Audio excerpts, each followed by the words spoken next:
Есть города, в которые нет возврата. Солнце бьется в их стекла, как в гладкие зеркала. То есть в них не попадешь ни за какое злато. Так писал о городе, о Петербурге поэт Иосиф Бродский. Он поэт, который доказал, что язык – широкая дорога, которой незачем сужаться в наши дни. И что поэт – это есть средство языка. И что поэзия может доказать величие человека Богу. И он человек, который, по сути, творчеством своим эту идею и отстаивал. Что такое город поэта? Это город, в котором мы находимся с вами сегодня. Это город, где можно создать путеводитель по, увы, переименованному городу, где многие адреса объяснят нам поэзию Бродского. Это город, где можно понять, почему геометрия места, помноженная на время, есть судьба. А сейчас мы с вами стоим около знаменитого дома Мурузи, дома, который соединил прошлое время и настоящее. И это дом, в котором в 1955 году поселилась семья Иосифа Бродского, и где были его знаменитые 1,5 комнаты.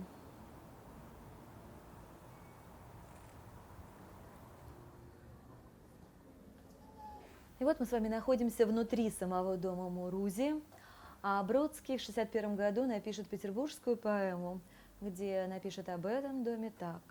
Меж Пестеля и Маяковской стоит 6-этажный дом.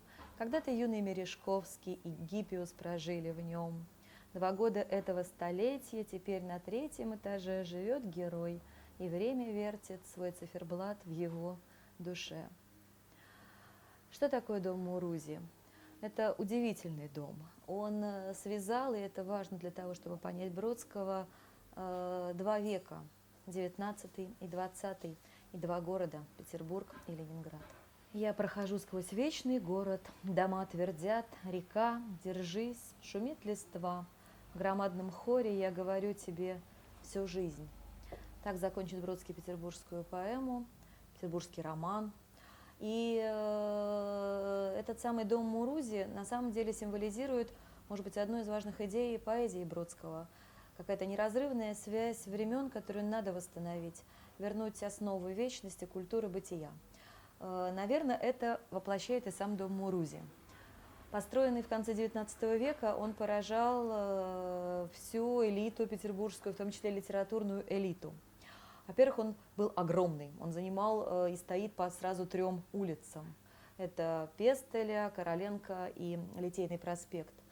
Мавританский фасад, совершенно сумасшедшей красоты угловые башни, эркеры, вот эта сама вязь и ощущение какой-то красоты, помпезности и архитектуры, ну, которая в городе нашем невольно оказывается архитектурой смешанной. Хозяева потратили на строительство дома все свои сбережения. Особенно поражала сама квартира хозяина. 26 комнат, мраморная лестница, удивительный фонтан. И потом, позже, в этом доме так получилось, что оказалась квартира и салон Гиппиуса Мережковского, салон символизма, куда, по сути, приходили люди, поэты, и Блок, и Есенин, и это было средоточие культуры, вот той удивительной питерской культуры начала века. И, наверное, это не случайно. В этом самом доме квартира будет удивительная коммунальная, где семья Бродского получит комнату, а точнее 1,5 комнаты. Так он потом назовет свое эссе.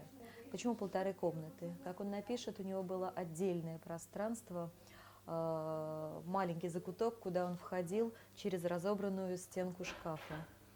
И в этих 1,5 комнатах будут написаны первые стихи, и в этих 1,5 комнатах он поймет, что такое точка отсчета, что такое взгляд на небо, на мир, И по сути он будет все-таки формироваться не в маленькой комнате, даже не в 1,5 комнатах, а в огромном пространстве города. Города, который он предпочитал называть Питером и который формировал его эстетические взгляды. Город создал поэта. Во-первых, на берегах Невы, как известно, и родилась русская литература, о чем Бродский потом будет тоже много размышлять.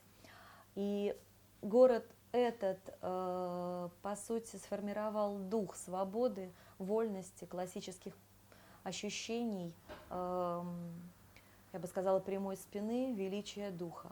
И в ранних своих стихах Бродский очень много будет об этом размышлять.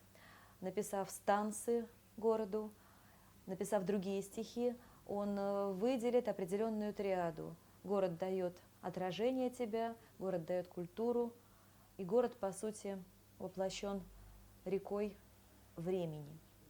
Пропорции города, его перспективы, по сути, сам дух города влияет на поэта и на поэзию. И ощущение того, что природе искусства чужда идея равенства, это ключ к пониманию Бродского. Он больше единицы. И город делает его не меньше единицы, а больше.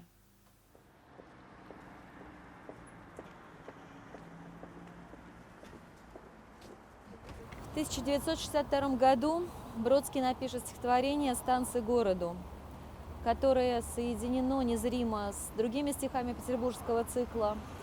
И это тот город, который он любил, который воспринимал как первую любовь, с которым боялся проститься, пророчески боялся.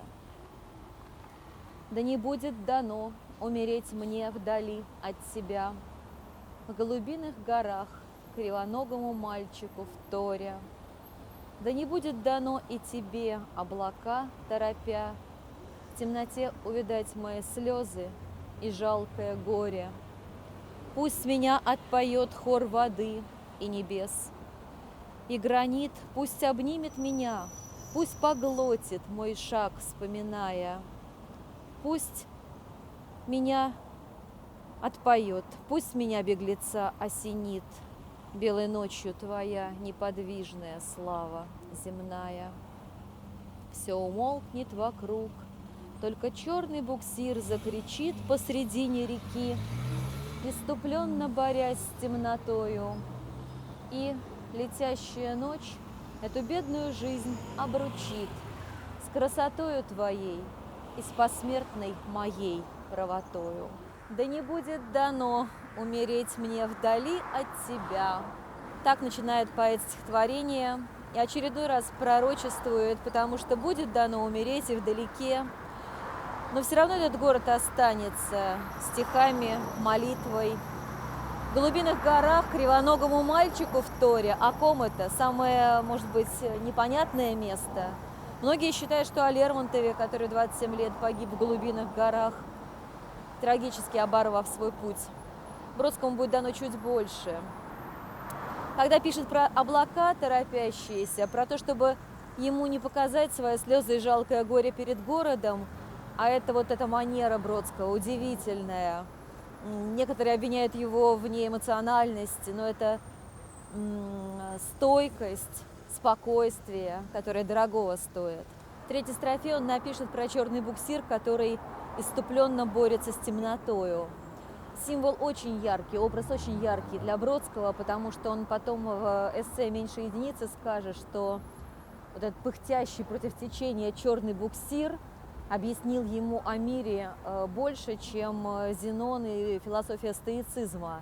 И Бродский действительно будет поэт, который всегда пытался пойти против течения и который, по сути, нашел свой путь, смешав ощущение вечности, плавного течения реки, воды, ну, с какой-то нашей жизнью. И на самом-то деле он даже Нобелевскую лекцию так свою начнет, как поэт частный.